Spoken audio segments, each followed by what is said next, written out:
Hey Motion fans, welcome back to this week's Motion Monday. This week we want to bring you 3 baits for that early fall transition for you to have success on.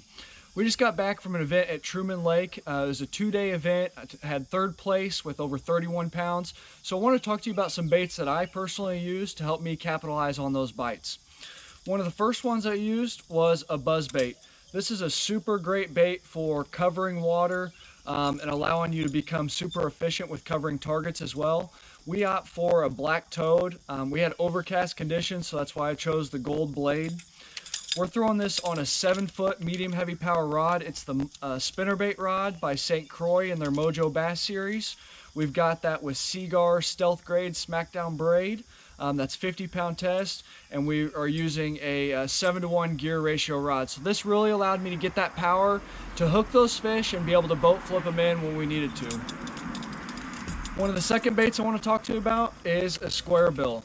This time of the year, the fish are going to start moving back into those creeks, so covering things like laydowns, rock piles, are all super efficient ways to catch them.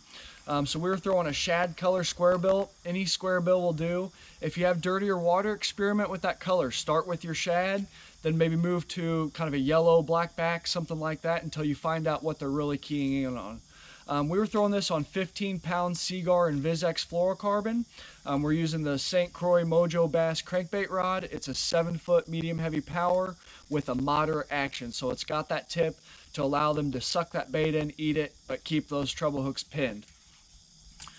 One of the third baits I want to bring you is, of course, a jig. Again, when you get around those laydowns, rock piles, things like that, a jig is super effective to pick those pieces of cover apart.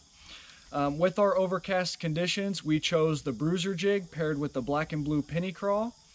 We're throwing that on a 7.4 heavy power Avidex St. Croix rod. We've got 17-pound Seaguar and VizX fluorocarbon. We're throwing that on an Abu Garcia Revo SX and an 8-to-1. That allows me to pick up that line fast, get those hook sets, keep those fish pinned, but again, allowed me to be super efficient around those pieces of cover. Guys, take these 3 baits to the lake, experiment with them, look for those rock transition areas, look for isolated cover on flat points that are next to deep water, and really just go out there and experiment to figure out where those fish are living. We generally tend to look for the dirtier water this time of year. It allows us to cover, to hide the profile of our baits a little bit better, create more of those reaction strikes, and again, those fish are starting to move shallow. So cover a ton of water, kick that trolling motor on high, and use these 3 baits and you'll be able to find those fish.